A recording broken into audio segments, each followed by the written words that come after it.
जब आपने एक चीज पढ़ ली, टीचर दूसरे टॉपिक जाने वाला है, आपने वीडियो को पॉज किया, एट अ टाइम जो भी स्लाइड पे लिखा था तुरंत आपने लिख लिया। हीरा होता है ना, हीरा जब तराशा जाता है उसको कटिंग की जाती है, शेप किया जाता है। तो जो बड़ा हीरा होता है वो बहुत कॉस्टली है। छोटे छोटे वाले हीरे क्योंकि जब आप काटोगे तो उसका कुछ कचरा डस्ट निकलेगा, वो डस्ट नहीं होती, वो भी उसका बाय प्रोडक्ट होता है। इंसान हो, बच्चे हो, हंसो गाओ, मौज मस्ती करो, कलेश करो, खूब मजे करो, लेकिन हाँ मेंटली जो सोच लिया वो अचीव करना ही है, उसमें कोई डिले नहीं आना चाहिए।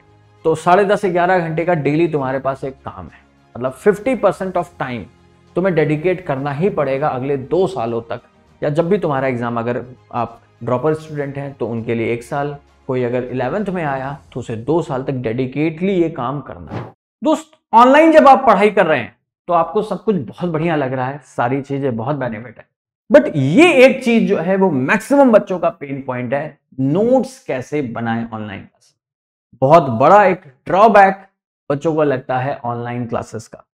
तो दोस्त समझो, ये कोई ड्रॉबैक नहीं है, बस एक थोड़ा प्रोसेस डिफरेंट हो जाता है जब आप ऑनलाइन क्लासेस में नोट्स बनाते हैं। तो आज इसी टॉपिक पे अपन चर्चा करेंगे। वेलकम बच्चों, कैसे हैं आप सभी लोग, वेलकम टू माय क्लास। तो आज के सेशन में इस बात पे डिस्कशन करने वाले हैं कि ऑनलाइन करते वक्त नोट्स कैसे बनाएं। ऑफलाइन क्लासेस में तो काफी इजी है, टीचर को भी समझ में आ रहा है, मैंने अभी बताया, अब बच्चे लिख रहे हैं, बच्चे अब लिख चुके हैं, अब मैं दोबारा आगे टॉपिक चलता है, या फिर टीचर कुछ रब करने वाला है तो बोल दे सर 1 मिनट में नोट कर दो, ठीक है। लेकिन हाँ, ऑफलाइन में ये एक प्रोसेस थोड़ा डिफरेंट हो जाता है नोट्स बनाने का, लेकिन हाँ मैं ये जरूर कहूंगा कि ये एडवांटेज भी है, ठीक है। अब कैसे है और क्या प्रोसेस आपको फॉलो करना है नोट्स मेकिंग में, इस बारे में डिस्कशन करते हैं दोस्तों। उससे पहले मैं तुम्हें ये बात करना चाहेंगे कि भाई ऑनलाइन जब आप लेक्चर्स देख रहे होते हैं, कोई भी एग्जाम की तैयारी कर रहे हैं, तो आप इन जनरली 2 फॉर्मेट्स में लेक्चर्स देख रहे होते हैं, या तो रिकॉर्डेड फॉर्मेट में होते हो या लाइव क्लासेस में लेक्चर अटेंड। पहले मैं रिकॉर्डेड फॉर्मेट की बात कर लेता हूं। देखो बच्चा बाटी, यहां पे नोट्स बनाना थोड़ा इजी है और ये बेस्ट तरीका भी है पढ़ाई करने का। क्यों मैं ऐसा कह रहा हूं, और एक थोड़ी टेक्निकल इश्यूज भी हैं इस फॉर्मेट के साथ, वो अपने पर्सनल एक्सपीरियंस से मैं वो भी बताऊंगा। यहां पे दोस्त तुम अपने पेस के हिसाब से पढ़ाई कर सकते हो। टीचर कुछ बता रहा है, तुमने पूरी बातें सुनी, पॉज किया वीडियो को, नोट्स बनाए, जो समझ में आया उसको लिखा और आगे बढ़े। हो सकता है कहीं कुछ बातें ऐसी हो जो तुम्हें पहले से पता हो, तुम वीडियो को 2x पे भी देख सकते हो, अपनी एक जो तुम्हारी अंडरस्टैंडिंग की जो स्पीड है 1.5x 2x, अपने टाइम अपनी स्पीड के हिसाब से लेक्चर्स को सेट कर सकते हो, स्पीड सेट कर सकते हो। जहां मन आया तुम्हें, तुमने उस चीज को पॉज किया, देखा, नोट्स बनाए, कोई चीज नहीं समझ में आई, तुम वापस से पीछे गए और तुमने उस चीज को देखा, वहां पे पॉज लिया, नोट्स बनाए और सीधे चले आगे चले। तो बेस्ट तरीका होता है पढ़ाई करने का। कोई डिस्ट्रैक्शन नहीं होता है, लाइव चैट्स में दूसरों की क्वेरीज नहीं होती हैं, बहुत सारी चीजें जो है यहाँ पे नहीं होती हैं। फुल आपको एडवांटेज रहता है और आप अपने पेस के हिसाब से पढ़ते जाते हैं। जब आपने एक चीज पढ़ ली, टीचर दूसरे टॉपिक जाने वाला है, आपने वीडियो को पॉज किया, एट अ टाइम जो भी स्लाइड पे लिखा था तुरंत आपने लिख लिया। और कुछ ऐसी बातें जो टीचर लिखता तो नहीं है लेकिन बार बार एम्फसाइज कर रहा होता है, वो बातें भी तुमने नोट्स में डाल दी, ठीक है। सुनने में बहुत अच्छा लग रहा होगा और टेक्निकली है भी, लेकिन एक थोड़ी सी बच्चा पार्टी दिक्कत है अपनी आदत की, ठीक है। मैं सिर्फ तुम्हारी बात नहीं कर रहा हूं, मैं अपनी भी बात कर रहा हूं। मैं और आप, मतलब मैक्सिमम जो लोग हैं ना, उनके साथ एक बहुत दिक्कत है। अंग्रेजी में तो उस दिक्कत को मैं बता सकता हूं, हिंदी में नहीं बता सकता, बिकॉज ठीक है कैमरे के सामने हूं तो ऐसे शब्दों का प्रयोग नहीं करा सकता। लेकिन हाँ, अंग्रेजी में बड़ा सुंदर सा शब्द है इनडिसिप्लिन। हम सब इतने इनडिसिप्लिन है कि जहां हम देखेंगे हमारा पेस अच्छा, हमें अपने हिसाब से पढ़ना है, वीडियो को पॉज करके, तो सुबह उठते ही हम सोचते हैं यार अभी तो कुछ और कर लेते हैं, शाम को आराम से 4 बजे बैठेंगे चाय पी के बढ़िया तगड़ी वाली, और फिर देखना शुरू करेंगे। 4 बजे तक कोई रोहित, मोहित, राजू, श्याम तुम्हारा कोई दोस्त आ जाता है, उसका कॉल आता है, भाई बहुत इंपॉर्टेंट मैटर हो गया, आ जाओ। तुम्हें लगता है भाई पहले तो दोस्ती जरूरी है। तो कुल मिला के हिंदी की बात बताएं तो हम लोग जो है ना, हिंदी वाला शब्द तो नहीं, इनडिसिप्लिन्ड है अंग्रेजी में बोले तो हम टालते चले जाते हैं। और वो रिकॉर्डेड लेक्चर इतना पाइल अप हो जाता है कि वो नहीं देख पाओगे। जब हमें होश आता है कि भाई ये क्या हो गया, तब तक लगता है भाई अब तो इम्पॉसिबल है। ये एक जेन्युइन है, मेरे साथ भी तुम्हारे साथ भी, कि ह्यूमन नेचर है। ठीक है, अब मैं बात करता हूं लाइव लेक्चर के।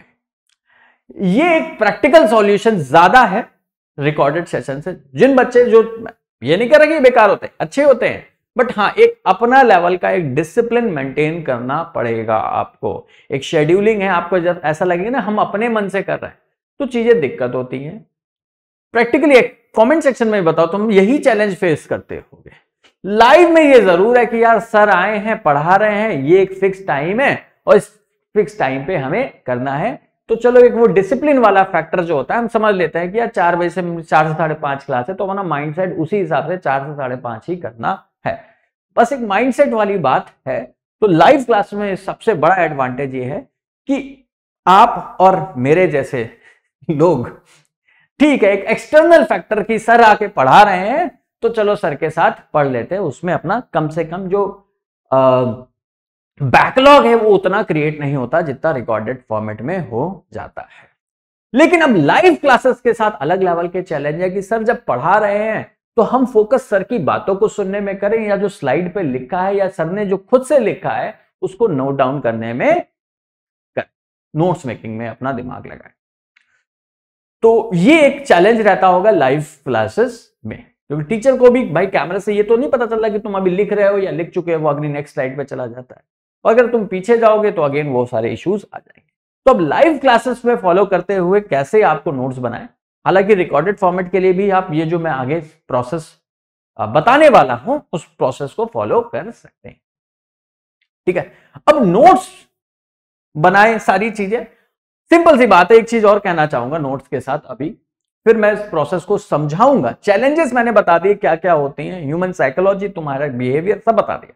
अब आगे इस पर डिस्कशन करने से पहले मैं एक बहुत छोटी सी बात कह रहा हूं कि तुम समझो, अगर मैं तुमसे पूछूं कि तुम नीट और जेई, तो अगर नीट की तैयारी कर रहे हो तो नीट, या जेई इंजीनियरिंग की तैयारी, तो एग्जाम दे ही क्यों रहे हो, आप सबका मैक्सिमम लोगों का जो आंसर है ना वो ये होगा, सर सिलेक्शन लेने के अच्छे मेडिकल कॉलेज में जाने के लिए, या एक अच्छा इंजीनियरिंग कॉलेज आईआईटी एनआईटी में बढ़िया एडमिशन लेंगे, बढ़िया करोड़ों के पैकेज पाएंगे।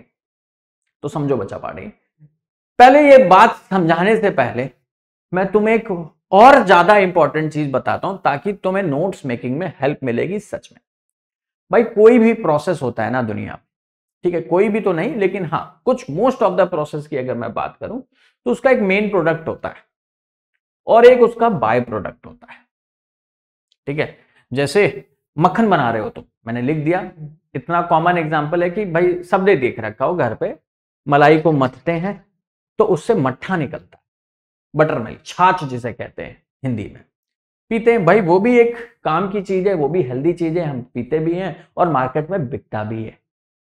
और बटर मिल्क है, उसकी भी एक सर्टेन, बटर भी है, मक्खन भी बिकता है, बनाते ही मक्खन बना ही रहे तो उसका बाय प्रोडक्ट है, इसकी भी कुछ एक वैल्यू है बटर की, और एक बटर मिल्क की भी एक वैल्यू। हीरा होता है ना, हीरा, हीरा जब तराशा जाता है उसको कटिंग की जाती है, शेप किया जाता है, तो जो बड़ा हीरा होता है वो बहुत कॉस्टली है। छोटे छोटे वाले हीरे, क्योंकि जब आप काटोगे तो उसका कुछ कचरा डस्ट निकलेगा, वो डस्ट नहीं होती, वो भी उसका बाय प्रोडक्ट होता है। आप देखा करो कुछ ज्वेलरी या ऑर्नामेंट होते हैं बहुत महीन से छोटे छोटे छोटे छोटे छोटे छोटे से डायमंड लगे होते हैं, वो डायमंड की डस्ट होती है, उसकी वैल्यू ऑब्वियस सी बात है प्रॉपर डायमंड से, एक बड़े डायमंड से तो कम होती है, लेकिन अगर अपन बात करें उसकी भी एक सर्टेन वैल्यू है, ज्वेलरी में वो भी लगती है, वो भी बिकता है, वो भी एक वैल्यू अपने में रखता है। उसी तरह बच्चा पार्टी, अगर आप नीट और जेई की किसी भी एग्जाम की तैयारी कर रहे हैं, मैं सिर्फ एग्जाम की तैयारी नहीं बात कर रहा, आप इनफैक्ट जीवन में कुछ भी कर रहे हैं, ठीक है, कोई भी प्रोसेस कर रहे हैं, या फिर आप इस एग्जाम की प्रिपरेशन में आए, तो इसका एक मेन प्रोडक्ट है और एक बाय प्रोडक्ट है। इस एग्जाम की तैयारी का मेन प्रोडक्ट है डिसिप्लिन्ड पर्सन, आपका एक डिसिप्लिन्ड पर्सन में कन्वर्ट होना, बनना। बाय प्रोडक्ट है ये सिलेक्शन इन मेडिकल कॉलेज और आईआईटी।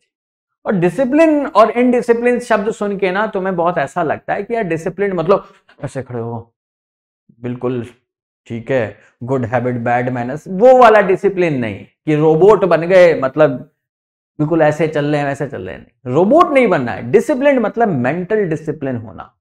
अगर मैंने कोई एक चीज सोच ली तो मैं उसे करके ही रहूंगा, वो उसी समय पे हो रही है, उसी टाइम पे हो रही है, बिल्कुल उसमें कोई भी उतार चढ़ाव नहीं। ठीक है, तुम देख लो यार अपनी लाइफ में तुम्हारे 99 भी नहीं कहूंगा 100% जो दिक्कतें है ना तुम्हारे जीवन में, जो कलेश हो रखे हैं, वो सिर्फ इस डिसिप्लिन ना होने के। और डिसिप्लिन से मतलब हैबिट वाला डिसिप्लिन नहीं, मेंटल डिसिप्लिन होना, कि जो हमने खुद से कमिटमेंट करी थी, जो हमने खुद से सोचा था, हम उसे कल पे टाल लेते हैं, या शाम को कर लेंगे, कल सुबह कर लेंगे, और इसी की वजह से हमारी दिक्कतें होती रहती। नीट और जेई की रिक्वायरमेंट क्या है? तुम डिसिप्लिन हो जाओ, तुम जो सोच रहे हो, जो तुम कर रहे हो, जो तुम खुद से प्रॉमिस कर रहे हो, तुमसे कोई कुछ कह नहीं रहा है, तुम जो खुद से प्रॉमिस कर रहे हो, और प्रैक्टिकली तुम अपने आप को सबसे अच्छे समझ रहे हो, तुम्हें पता है कि प्रैक्टिकली तुम कितने घंटे पढ़ सकते हो दिन में, और तुमने वो जो प्रॉमिस किया, क्या वो तुम फॉलो कर पा रहे हो? वो डिसिप्लिन 1 दिन 2 दिन मेंटेन होता है, तीसरे दिन गायब हो जाता है। बस तुम डिसिप्लिन मेंटेन कर जाओ, बाय प्रोडक्ट तुम्हें मैं कहीं भी लिख के दे सकता हूं, मिलेगा ही मिलेगा। और ना भी मिले ना तो इसकी जरूरत नहीं है, तुम्हें करना बनना यही था। एक बार तुमने मेंटल डिसिप्लिन, मेंटल टफनेस, एक माइंडसेट अचीव कर लिया ना, तो बेटा तुम्हें सक्सेसफुल होने से कोई नहीं रोक सकता। ठीक है, सक्सेसफुल होने में और ना होने में फर्क सिर्फ तुम्हारे ही माइंडसेट का है। तुम जो खुद पे कल पे जो चीजें टाल देते। और इस एग्जाम का जो प्रोसेस है, इस तरीके से फ्रेम किया गया है, साइकोलॉजिकली समझना, इतना वास्ट सिलेबस क्यों दिया गया? अगर उन्हें तुम्हारा टैलेंट ही चेक करना था तो सिर्फ एक क्वेश्चन से भी चेक कर सकते थे, वो रूबिक क्यूब भी सॉल्व करा देते, कौन सबसे तेज सॉल्व करेगा टाइमिंग के हिसाब से। देखो तुम्हारा मेंटल एप्टीट्यूड, ये सारी चीजें चेक करने के लिए दुनिया भर के बहुत सारे प्रोसेस हैं। ठीक है, लेकिन इतनी बड़ा सिलेबस, पहाड़ जैसा सिलेबस तुम्हें क्यों देते हैं? ठीक है, कि तुम्हारे अंदर एक डिसिप्लिन डेवलप हो। डिसिप्लिन तो हम डेवलप करते नहीं है, चीजों को प्रोकास्टिनेट करते रहते हैं, और रिजल्ट को लेके इतना स्ट्रेस और इतना टेंशन ले लेते हैं कि अपनी मेंटल हेल्थ की ऐसी तैसी कर लेते हैं। ठीक है, तो आज का ये सेशन यही है कि इसके बारे में सोचना बंद करो, डेली अपने आप को चेक कर कि क्या मैंने जो कमिटमेंट करी थी, जो मैंने सोचा था, जो मैंने प्रोसेस डिफाइन किया था, मैंने आज उसको फॉलो किया या नहीं किया। रोज जब इवैल्यूएट करोगे तो क्या होगा बच्चा पार्टी, तभी तुम एक डिसिप्लिन अटेंड करने में, डिसिप्लिन से मतलब सिर्फ मेरा मेंटल डिसिप्लिन है, ऐसा नहीं कि रोबोट बन जाओ, बिल्कुल सीधा खड़े रहो और मुंह पे उंगली, ऐसा कुछ नहीं। ठीक है, इंसान हो, बच्चे हो, हंसो घाओ, मौज मस्ती करो, कलेश करो, खूब मजे करो, लेकिन हाँ मेंटली जो सोच लिया वो अचीव करना ही है, उसमें कोई डिले नहीं आना चाहिए। ये बात क्लियर हुई? अब आगे बढ़ते हैं कि ये डिसिप्लिन कैसे अटेंड किया जाए और क्या क्या प्रोसेस किया जाए। ठीक है, अब मैं वापस से आता हूं नोट्स मेकिंग के सेक्शन पे, कि भाई आप मान लीजिए मैंने रिकॉर्डेड का तो बता दिया, लाइव के लिए मैं बता रहा हूं लाइव क्लासेस में आपको क्या करना है। कुछ बातें हैं ड्यूरिंग द लेक्चर की, कुछ है after the lecture. During the lecture जब लेक्चर टीचर पढ़ा रहा है तो आपको तमीज से, बिल्कुल इज्जत के साथ पूरे लेक्चर को हाईएस्ट लेवल ऑफ कंसंट्रेशन के साथ सुनना है।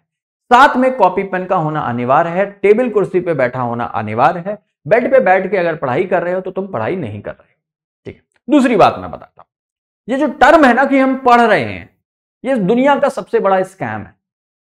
अगर तुम्हारे हाथ में पेन नहीं है और तुम नहीं लिख रहे हो तो तुम कुछ नहीं कर रहे हो टाइम पास के अलावा, सिंपल सी बात है। ठीक है, बायो है बहुत थ्योरेटिकल है, सब पढ़ के हो जाता है, कद्दू नहीं होता।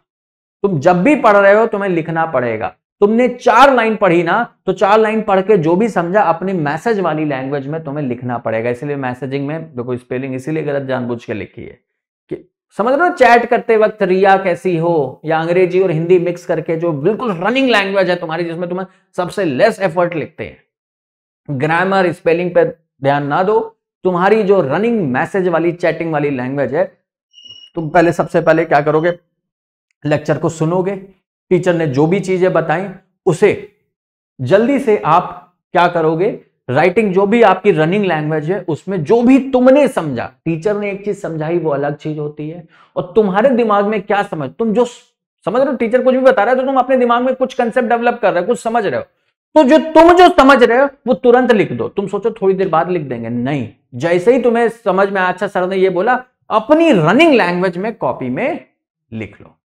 अब जब भी क्वेश्चन, भाई जब भी टीचिंग होती है, कोई भी टीचर पढ़ा रहा होता है, थोड़ा बहुत कंसेप्ट सिखाता है, फिर 3-4 सवाल कराता है।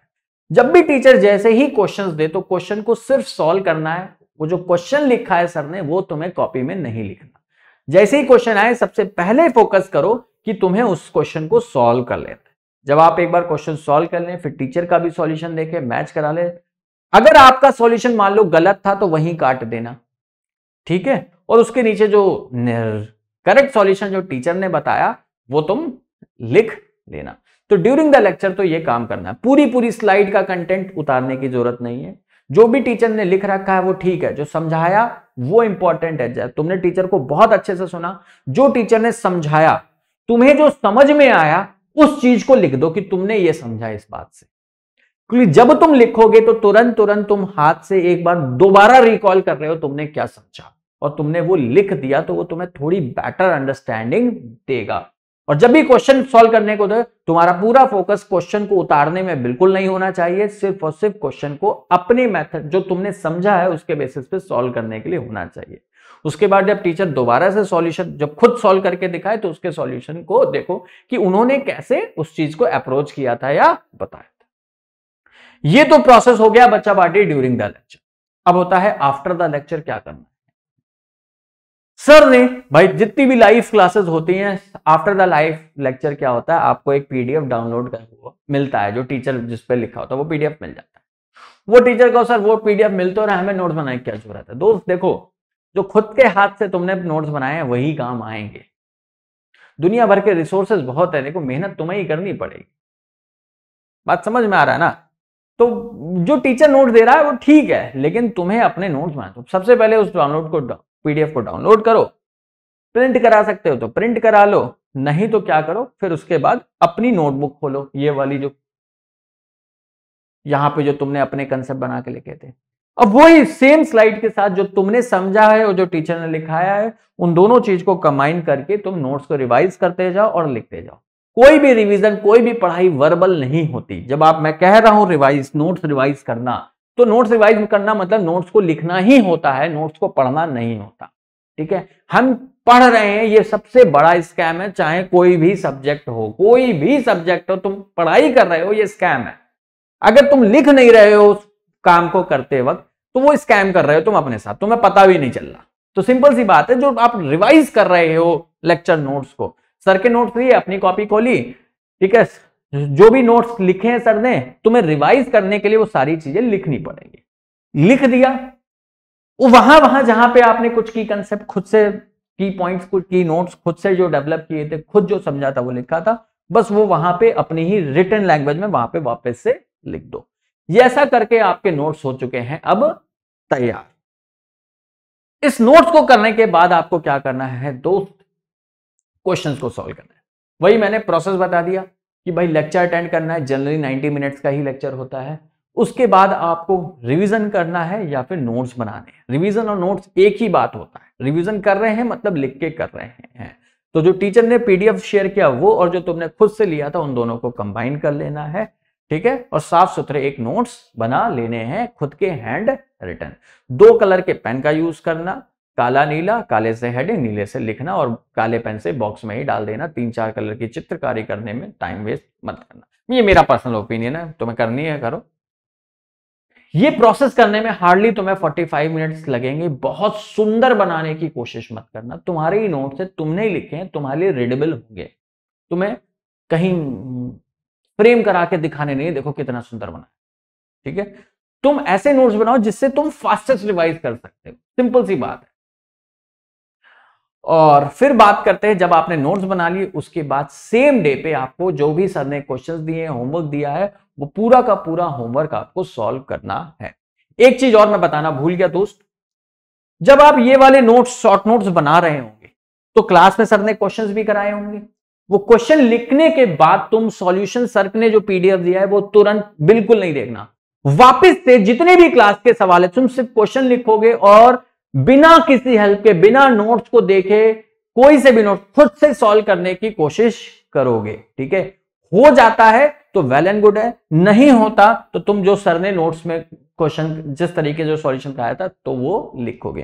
क्वेश्चन सॉल्विंग करते वक्त ये प्रोसेस जरूरी है। जब आप रिवाइज कर रहे हैं उस वक्त भी सिर्फ नोट क्वेश्चंस को तुम उतार ले रहे हो, सॉल्यूशन वेस्ट ऑफ टाइम है। जब क्वेश्चन तुमने लिखा, थोड़ी देर पहले सर ने सॉल्व कराया ही था, सिखाया ही था, तो अब वापस से खुद से सॉल्व करो ना, बिकॉज भाई एग्जाम में तो सर तुम्हारे साथ जाएंगे नहीं ना, इंडिपेंडेंटली खुद से ही सॉल्व करना है। तो ये हैबिट डेली से डाल।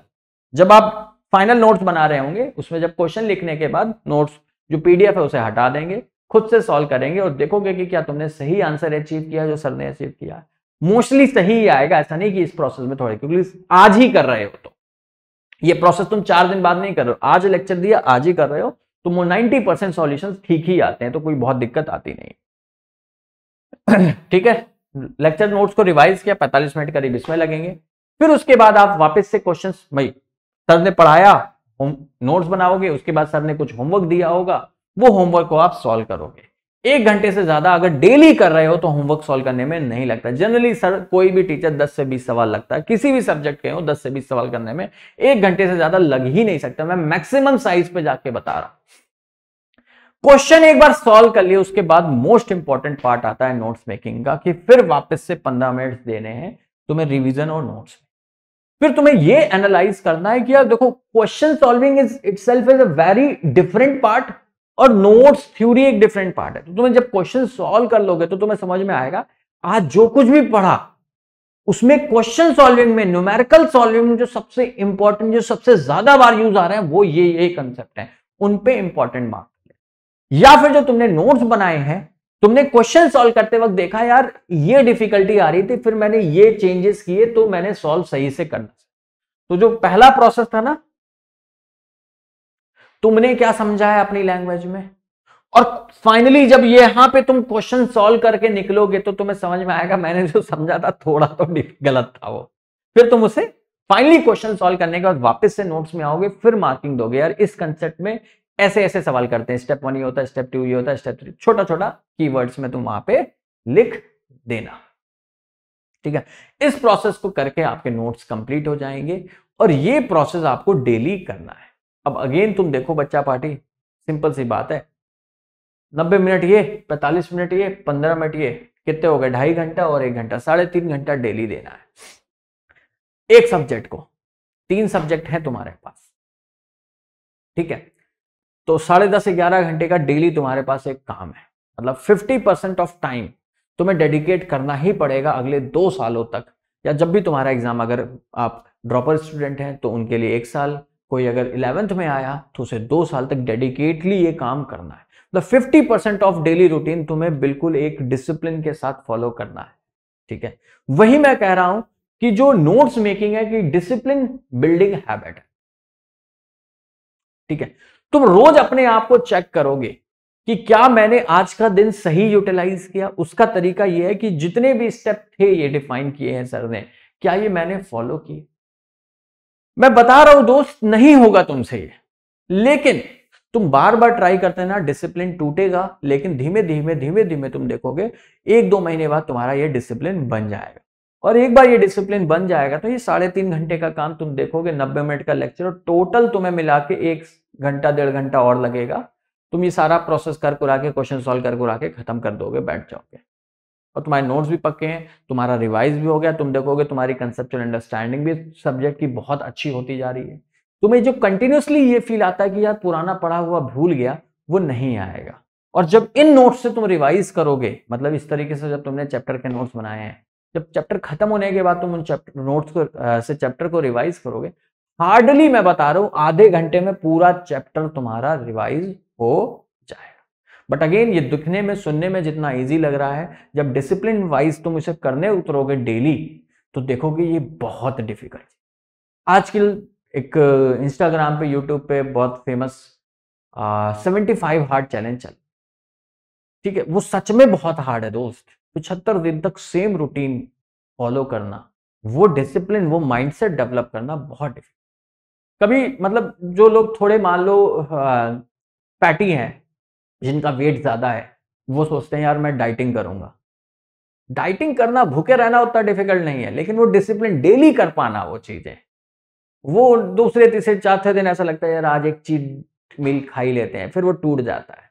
जो रोज सोचते हैं कि कल से वर्कआउट जाऊंगा, कल सुबह से उठ के वर्कआउट जाऊंगा, एक दो दिन चले जाते हैं, मजा आता है कि यार आज वर्कआउट करके मजा आ गया, फिर वो डिसिप्लिन टूट जाता है कि यार आज कल रात को थोड़ा लेट सोए, आज सुबह जल्द नहीं उठा जा रहा, कल से कर लेंगे। वो एक बार आपने डिसिप्लिन तोड़ा, फिर वो वैसे गायब होते हैं 2-3 महीने, फिर 2-3 महीने बाद तुम जाते हो वर्कआउट कर। यही चीज तुम्हारी पढ़ाई के साथ भी होता है, ठीक है। तो प्रोसेस समझ रहे हो, नीट और जेई की तैयारी क्यों कर रहे हो? सिर्फ और सिर्फ एक मेंटल डिसिप्लिन डेवलप करना, जो सोचा है वही करेंगे, और ये एक बार डेवलप कर लिया तुम लाइफ में कुछ भी अचीव कर लोगे। तो स्ट्रेस एग्जाम के रिजल्ट्स का मत लो, तुम डेली एनालाइज करो, क्या तुमने जो सोचा, जो तुमने एक प्रोसेस डिफाइन किया, उस प्रोसेस को डेली कितने परसेंटेज तक तुम कर पा रहे हो, और कंटिन्यूस कितने दिन तक बिना रुके बिना ब्रेक लिए कर पा रहे हो। ये प्रोसेस जितना तुम लंबे समय तक खींचते चले जाओगे, तुम उतने डिसिप्लिन होते चले जाओगे, और उतने ही तुम्हारे सिलेक्शन के चांसेस बढ़ते चले जाएंगे। चांसेस बढ़ते क्या जाएंगे, 100% श्योर है कि तुम्हारा सिलेक्शन होगा ही होगा। That is all for today from my side. Tata bye bye, Jai Hind, thank you guys, love you all.